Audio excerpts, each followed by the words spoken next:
dedications, funerary commemoration, domestic use, and commerce can show varying degrees of aesthetic quality and artistic skill. 416. A wealthy person might advertise his appreciation of culture through painting, sculpture, and decorative arts at his home, though some efforts strike modern viewers and some ancient connoisseurs as strenuous rather than tasteful. 417. Greek art had a profound influence on the Roman tradition, and some of the most famous examples of Greek statues are known only from Roman imperial versions and the occasional description in a Greek or Latin literary source. 418. Despite the high value placed on works of art, even famous artists were of low social status among the Greeks and Romans, who regarded artists, artisans, and craftsmen alike as manual laborers. At the same time, the level of skill required to produce quality work was recognized, and even considered a divine gift. 419. Portraiture. Two portraits c. 130 AD, the Empress Vibia Sabina, left, and the Antinous Mondragon, one of the abundant likenesses of Hadrian's famously beautiful male companion Antinous. Portraiture, which survives mainly in the medium of sculpture, was the most copious form of imperial art. Portraits during the Augustan period utilize youthful and classical proportions, evolving later into a mixture of realism and idealism. 420. Republican portraits had been characterized by awards and verism, but as early as the 2nd century BC, the Greek convention of heroic nudity was adopted sometimes for portraying conquering generals. 421. Imperial portrait sculptures may model the head as mature, even craggy, atop a nude or semi-nude body that is smooth and youthful with perfect musculature. A portrait head might even be to a body created for another purpose. 422. Clothed in the toga or military regalia, the body communicates rank or sphere of activity, not the characteristics of the individual. 423. Women of the emperor's family were often depicted dressed as goddesses or divine personifications such as Pax, peace. Portraiture in painting is represented primarily by the Fayum mummy portraits, which evoke Egyptian and Roman traditions of commemorating the dead with the realistic painting techniques of the empire. Marble portrait sculpture would have been painted, and while traces of paint have only rarely survived the centuries, the Fayum portraits indicate why ancient literary sources marveled at how lifelike artistic representations could be. 424. Sculpture and sarcophagi. The bronze drunken satyr excavated at Herculaneum and exhibited in the 18th century, inspired an interest among later sculptors in similar carefree subjects. 425. Examples of Roman sculpture survive abundantly, though often in decayed or fragmentary condition, including freestanding statues and statuettes in marble, bronze and terracotta, and reliefs from public buildings, temples, and monuments such as the Ara Pacis Trajan's Column, and the Arch of Titus. Niches in amphitheatres such as the Colosseum were originally filled with statues. 426, 427, and no formal garden was complete without statuary. 428. Temples housed the cult images of deities, often by famed sculptors. 429. The religiosity of the Romans encouraged the production of decorated altars, small representations of deities' fourth household shrine or votive offerings, and other pieces for dedicating at temples. On the Ludovisi sarcophagus, an example of the battle scenes favored during the crisis of the 3rd century, the writhing and highly emotive Romans and Goths filthy surface in a packed, anti-classical composition. 430. Elaborately carved marble and limestone sarcophagi are each characteristic of the 2nd to the 4th centuries. 431. With at least 10,000 examples surviving.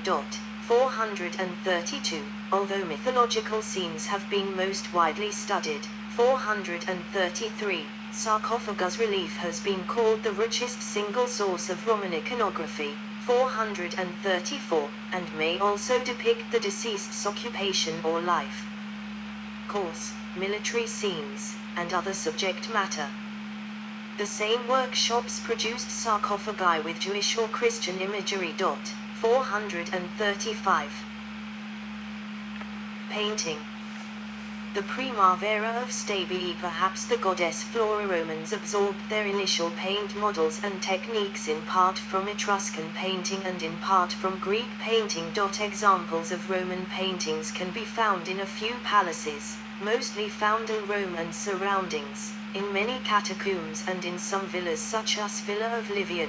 Much of what is known of Roman painting is based on the interior or decoration of private homes, particularly as preserved at Pompeii, Herculaneum and Stabii by the eruption of Vesuvius in 79 AD. In addition to decorative borders and panels with geometric or vegetative motifs, wall painting depicts scenes from mythology and the theatre, landscapes and gardens, recreation and spectacles, work and everyday life and erotic art. A unique source for Jewish figurative painting under the Empire is Thedura Europos Synagogue, dubbed the Pompeii of the Syrian desert. Y. Mosaic. The Triumph of Neptune floor mosaic from Africa Proconsularis, present-day Tunisia, celebrating agricultural success with allegories of the seasons, vegetation, workers and animals viewable from multiple perspectives in the Rome, latter 2nd century, 437.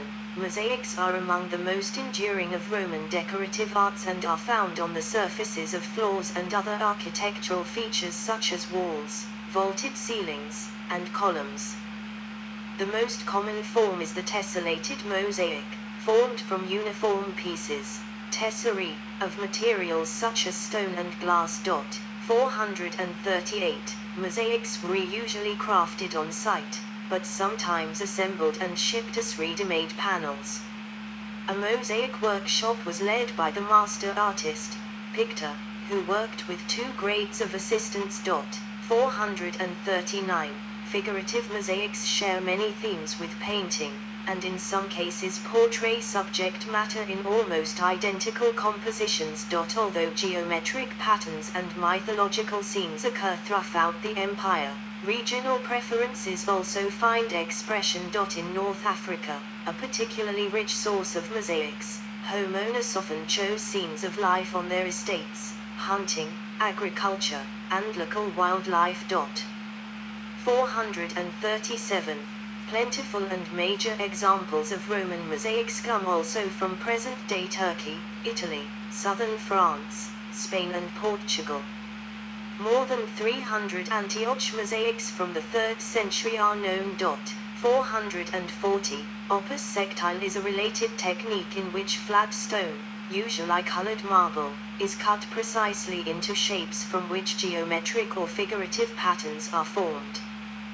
This more difficult technique was highly prized and became especially popular for luxury surfaces in the 4th century, an abundant example of which is the Basilica of Junius Bassus. 441. Decorative arts. Decorative arts for luxury consumers included fine pottery, silver and bronze vessels and implements, and glassware. The manufacture of pottery in a wide range of quality was important to trade and employment, as were the glass and metalworking industries. Imports stimulated new regional centers of production. Southern Gaul became a leading producer of the finer red gloss pottery, terra sigillata, that was a major item of trade in 1st century Europe. 442. Glassblowing was regarded by the Romans as originating in Syria in the 1st century BC, and by the 3rd century, Egypt and the Rhineland had become noted for finer glass. 443. Silver cup, from the Boscorial treasure, early 1st century AD. Silver cup, from the Boscorial treasure, early 1st century AD. Finely decorated Gallo-Roman terra sigillata bowl. finely decorated Roman terrace isolator bowl. Gold earrings with gemstones, 3rd century. Gold earrings with gemstones, 3rd century. Glass cage cup from the Rhineland, 4th century. Glass cage cup from Rhineland, 4th century. Performing arts. All-male theatrical troupe preparing for a masked performance, on a mosaic from the house of the tragic poet in Roman tradition. Borrowed from the Greeks, literary theatre was performed by all-male troupes that used face masks with exaggerated facial expressions that allowed audiences to see how a character was feeling. Such masks were occasionally also specific to a particular role, and an actor could then play multiple roles merely by switching masks. Female roles were played by men in drag, travesty. Roman literary theatre tradition is particularly well represented in Latin literature by the tragedies of Seneca. The circumstances under which Seneca's tragedies were performed are however unclear. Scholarly conjectures range from minimally staged readings to full production pageants. More popular than literary theatre was the genre-defying mimes theatra, which featured scripted scenarios with free improvisation, risk language and jokes, sex scenes, action sequences, and political satire, along with dance numbers, juggling, acrobatics, tightrope walking, striptease, and dancing bears. 444. Unlike literary theatre, mimes was played without masks, and encouraged stylistic realism in acting. Female roles were performed by women, not by men. 445. Mimes was related to the genre called pantomimes, an early form of story ballet that contained no spoken dialogue. Pantomimes combined expressive dancing, instrumental music and a sung libretto, often mythological, that could be either tragic or comic.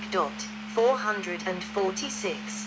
Trio of musicians playing an aulos kumbala and tympanum, mosaic from Pompeii. Although sometimes regarded as foreign elements in Roman culture, music and dance had existed in Rome from earliest times. 447.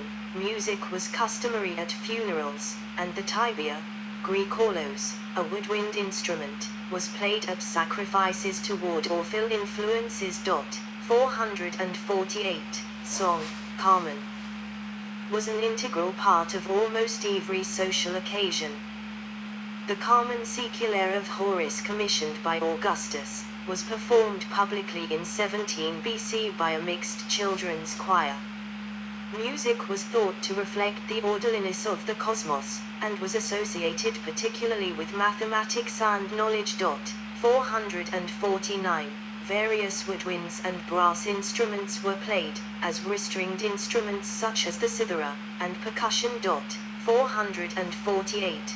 The cornu, a long tubular metal wind instrument that curved around the musician's body, was used for military signals and on parade. 448. These instruments are found in parts of empire where they did not originate and indicate that music was among the aspects of Roman culture that spread throughout the provinces. Instruments are widely depicted in Roman art. 450. The hydraulic pipe organ, hydraulis, was one of the most significant technical and musical achievements of antiquity, and accompanied gladiator games and events in the amphitheater, as well as stage performances.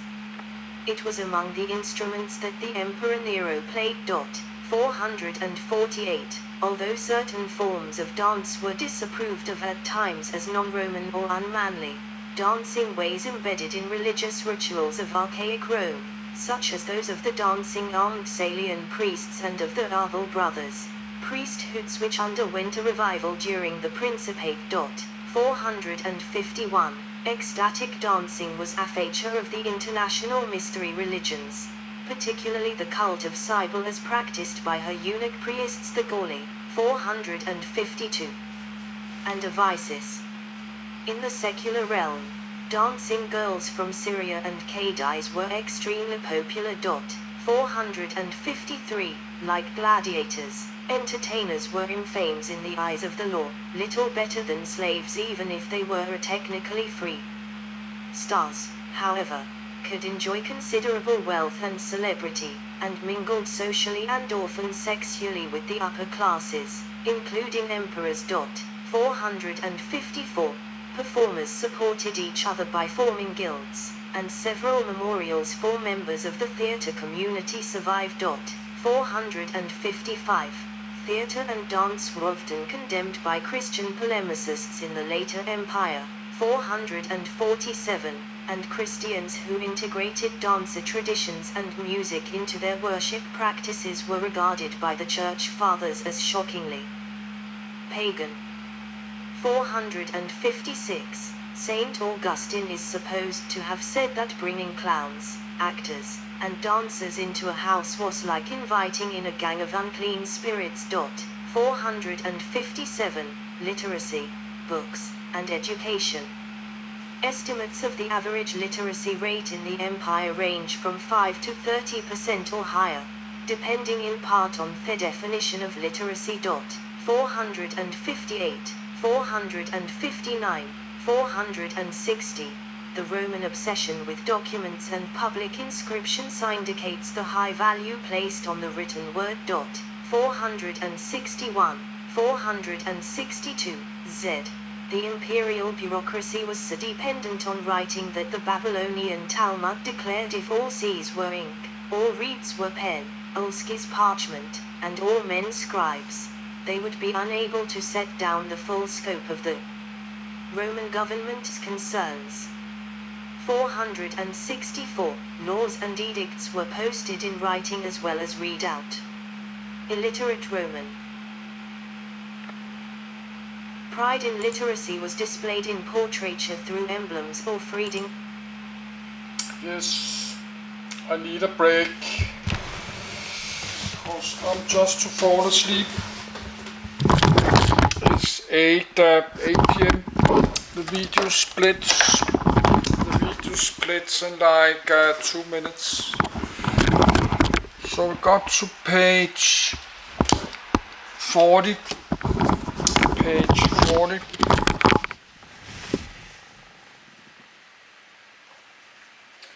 So that's 9. But still need 12 more pages. But need to charge my camcorder like 1 hour or something. I think maybe we got power enough. The battery just turned red. But I think I will take a walk to the Netto supermarkets just to get out. I've not been out today. So gonna need a little cola. The video splits in like 1 minute.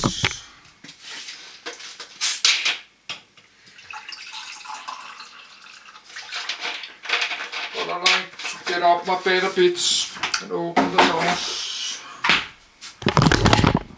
It's just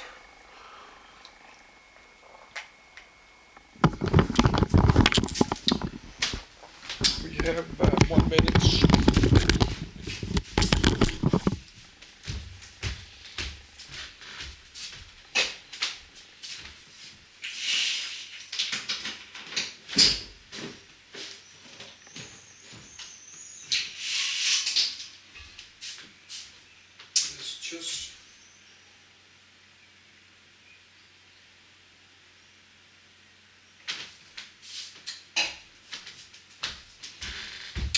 But I need to charge the camcorder.